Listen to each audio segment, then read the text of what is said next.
SSC constable GD अभी medical चल रहे हैं और मेडिकल में देखिए बड़ा तबका जो है वो अनफिट भी होकर आ रहा है।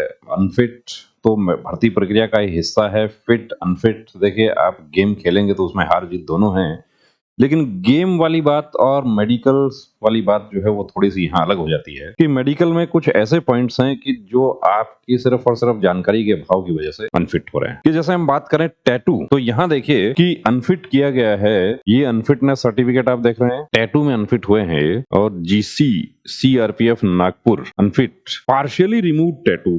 टैटू था उसको रिमूव करवाया, लेकिन वो पूरी तरीके से रिमूव नहीं हुआ। टाइम नहीं था या जैसा भी था, या जो रिमूव करने वाला था उन्होंने प्रॉपर तरीके से अपना काम नहीं किया। अब टैटू वाले जितने भी कैंडिडेट्स हैं उनको देखिए कुछ ग्रुप्स में कुछ जो अभी दिल्ली पुलिस भर्ती जो हुई थी उसको लेकर कुछ इस तरीके के सोशल मीडिया पर मैसेजेस चल रहे हैं कि टैटू वाले कैंडिडेट्स को दोबारा मौका मिलेगा, ऐसा कोर्ट का डिसीजन है। कोर्ट ने कहा है ऐसा। कोर्ट का डिसीजन क्या है वो आपको दिखाते हैं। ये देखिए, ये एक अखबार का कटिंग है, यही पूरा उसमें सर्कुलेट हो रहा है और इसको लेकर टैटू वाले जो कैंडिडेट्स हैं वो ये कह रहे हैं कि क्या उनको ये ऐसा लग रहा है कि इसके आधार पे हमें दोबारा मौका मिलेगा। तो ये क्या है पहले तो ये बता देता हूँ। ये एक्चुअली दिल्ली पुलिस की जो भर्ती हुई थी कांस्टेबल की, उसमें सीएपीएफ ने मेडिकल किया था। सीएपीएफ ने मेडिकल किया, उसमें कुछ कैंडिडेट्स अनफिट हुए, हाइट में भी हुए, दूसरे और भी इश्यू थे, ब्लड प्रेशर में भी हुए। टैटू वाले जो कैंडिडेट्स हैं उनका ये रिपोर्ट है, अखबार का एक न्यूज है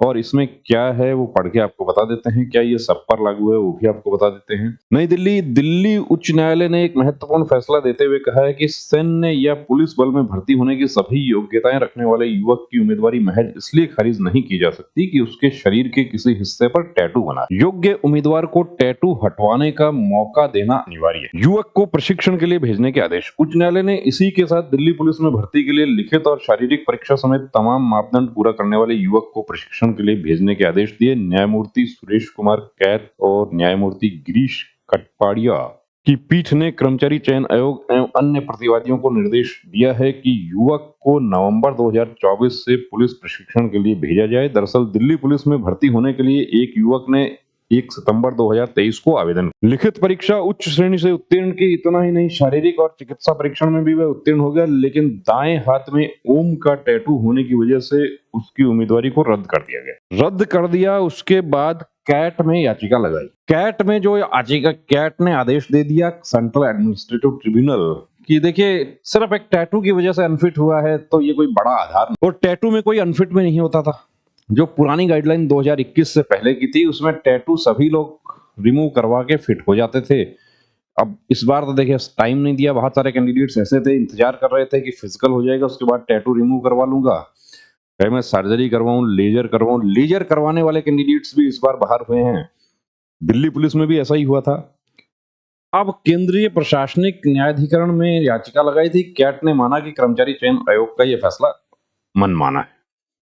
अब उस मनमाने फैसले को क्या हुआ कि कैट के आदेश को एसएससी ने चुनौती दे दिया। माननीय दिल्ली उच्च न्यायालय में एसएससी ने कैट के आदेश को दिल्ली उच्च न्यायालय में चुनौती दी।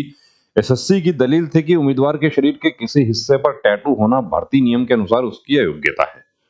ये तो गाइडलाइन में लिखा हुआ है, लेकिन गाइडलाइन में कुछ बातें और भी लिखी हुई है। इस मामले में तो उम्मीदवार के सलामी देने वाले हाथ में ही ओम का टैटू है। उच्च न्यायालय ने एसएससी की दलील को नामंजूर करते हुए 24 जुलाई को कहा कि अभ्यर्थी को टैटू हटवाने का अवसर दिया जाए। यदि वह नहीं हटवाता है तो उसकी उम्मीदवारी खारिज की जाए। ये जो फैसला है इसमें टैटू हटवाने का टाइम देने की बात कही गई। बहुत सारे ऐसे भी फैसले हुए हैं जिसमें टैटू रिमूव करवाया हुआ था और ये पहला फैसला नहीं है, इससे पहले दूसरे हो चुके हैं। एसएससी जीडी 2022 2018 वाला, उससे पहले का भी, उससे पहले का 2016 की बीएसएफ ट्रेड्समैन में, ऐसे बहुत सारे फैसले हैं जिनमें कैंडिडेट को मौका दिया गया। माननीय उच्च न्यायालय ने वो रिट याचिका स्वीकार करते हुए।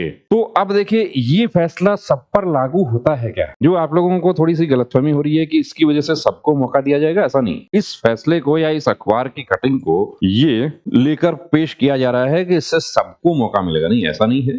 वो कैंडिडेट्स जो इसको आधार बनाकर या इस फैसले के आधार पर उसको चुनौती देते हैं। अब चुनौती माननीय उच्च न्यायालय में चुनौती इसको कहाँ देनी है?